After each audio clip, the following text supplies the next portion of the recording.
Everyone, हर हर महादेव दोस्तों। आपके अपने चैनल हर दिन कुछ नया में आपका बहुत बहुत स्वागत है। तो आज की वीडियो में आपको सोमवती अमावस्या की कथा सुनाई जाएगी। और यदि आपको आज की कथा, आज का वीडियो पसंद आता है तो वीडियो को लाइक कीजिए, शेयर कीजिए अपने दोस्तों के साथ, अपने परिवारजनों के साथ। एवं माँ लक्ष्मी जी के चरणों में अपनी हाजिरी लगाने के लिए चैनल को सब्सक्राइब अवश्य करें। साथ ही बेल आइकन को प्रेस करें। इससे ये होगा कि मैं कोई भी वीडियो अपलोड करूँगी तो उसकी नोटिफिकेशन सबसे पहले आपके पास पहुँच जाएगी। तो चलिए वीडियो को शुरू करते हैं। सोमवती अमावस्या कथा। एक गरीब ब्राह्मण परिवार था। उस परिवार में पति पत्नी के अलावा उनकी एक पुत्री भी थी। वह पुत्री धीरे धीरे बड़ी होने लगी। उस पुत्री में समय और बढ़ती उम्र के साथ सभी स्त्रियों के उचित गुणों का विकास हो रहा था। वह लड़की सुंदर, संस्कारी व गुणवान थी, किंतु गरीब होने के कारण उसका विवाह नहीं हो रहा था। एक दिन उस ब्राह्मण के घर एक साधु महाराज पधारे। वो उस कन्या के सेवा भाव से बहुत प्रसन्न हुए। कन्या को लंबी आयु का आशीर्वाद देते हुए साधु ने कहा कि इस कन्या की हथेली में विवाह योग्य रेखा नहीं है। तब ब्राह्मण दंपति ने साधु से उपाय पूछा कि कन्या ऐसा क्या करे जिससे कि विवाह योग बन जाए। साधु ने कुछ देर विचार करके अपनी अंतर्दृष्टि से ध्यान करके बताया कि कुछ दूरी पर एक गांव में सोना नाम की धोबिन जाति की एक महिला अपने बेटे और बहू के साथ रहती है, जो बहुत ही आचार विचार और संस्कार संपन्न तथा पति परायण है। यदि यह कन्या उनकी सेवा करे और वह महिला इसकी शादी में अपने मांग का सिंदूर लगा दे, उसके बाद इस कन्या का विवाह हो जाए तो इस कन्या का वैधव्य योग मिट सकता है।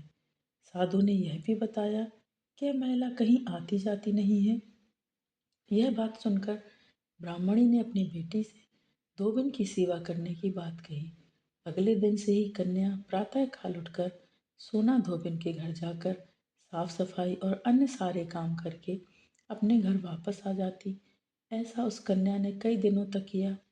एक दिन सोना धोबिन अपनी बहू से पूछती है कि तुम तो सुबह उठकर सारे काम कर लेती हो और पता ही नहीं चलता। तब बहू ने कहा, माँ जी, मैंने तो सोचा कि आप ही सुबह उठकर सारे काम खुद ही खत्म कर लेती हो। मैं तो देर से उठती हूँ। इस पर सास बहू दोनों निगरानी करने लगी कि कौन है जो सुबह की घर का सारा काम करके चला जाता है। कई दिनों के बाद धोबिन ने देखा कि एक कन्या मुंह बांधकर अंधेरे में घर में आती है और घर के सारे काम करने के बाद चली जाती है। जब वह जाने लगी तो सोना धोबिन उसके पैरों पर गिर पड़ी। पूछने लगी कि आप कौन हैं और इस तरह छुप कर मेरे घर का काम क्यों करती हो। तब कन्या ने साधु द्वारा कही गई सारी बात बता दी। सोना धोबिन पतिपरायण थी, उसमें तेज था और वह तैयार हो गई। सोना धोबिन के पति थोड़ा आश्वस्त थे। उसने अपने बहू को अपने लौट आने तक घर पर ही रहने को कहा। सोना धोबिन ने जैसे ही अपने मांग का सिंदूर उस कन्या के माथे पर लगाया, उसका पति मर गया। उसे इस बात का पता भी चल गया।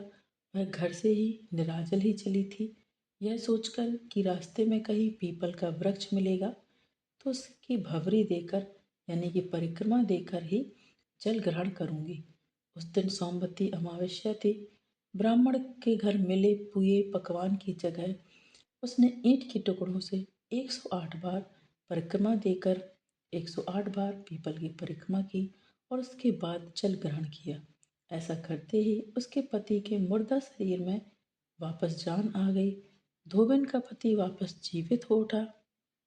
इसलिए ऐसा कहा जाता है कि सोमवती अमावस्या के दिन से शुरू करके जो व्यक्ति हर अमावस्या के दिन परिक्रमा लगाता है, उसे सुख और सौभाग्य में वृद्धि प्राप्त होती है। पीपल के पेड़ में सभी देवताओं का वास होता है। तो ऐसा कहा जाता है कि जो भी व्यक्ति अमावस्या के दिन पीपल के वृक्ष का पूजन करता है, उनकी परिक्रमा लगाते हैं, तो उसके सौभाग्य में वृद्धि होती है। यदि आप ये हर अमावस्या को नहीं कर सकते तो सोमवती अमावस्या को कर सकते हैं। तो सोमवती अमावस्या के दिन पीपल के वृक्ष के पास जाएं, जल अर्पित करें, उनका पूजन करें और पीपल के वृक्ष की 108 परिक्रमा करें। इससे सौभाग्य में वृद्धि होती है और अखंड सौभाग्य प्राप्त होता है।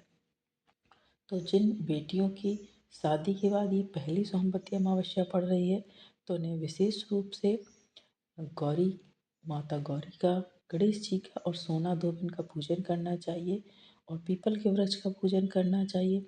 उसके बाद उन्हें पीपल के वृक्ष की 108 परिक्रमा करना चाहिए और परिक्रमा के लिए उन्हें धान का ही प्रयोग करना चाहिए, क्योंकि शादी के बाद जो पहली सोमवती अमावस्या पड़ती है बच्चियों की, तो उनको धान से ही परिक्रमा करना चाहिए, धान या पान, सुपारी, इन सब चीज़ों से।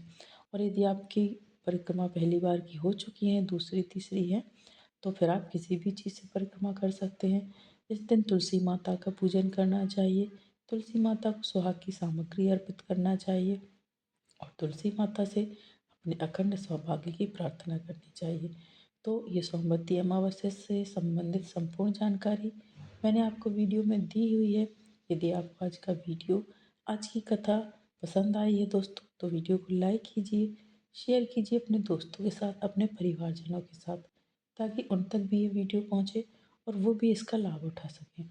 और यदि आप चैनल पर नए हैं तो चैनल को सब्सक्राइब कीजिए, साथ ही बेल आइकन को प्रेस कीजिए। इससे ये होगा कि मैं कोई भी वीडियो अपलोड करूँगी तो इसकी नोटिफिकेशन आपके पास पहुँच जाएगी। आगामी व्रतों एवं त्योहारों के लिए चैनल पर बने रहें। मिलते हैं नेक्स्ट वीडियो में दोस्तों। हर हर महादेव।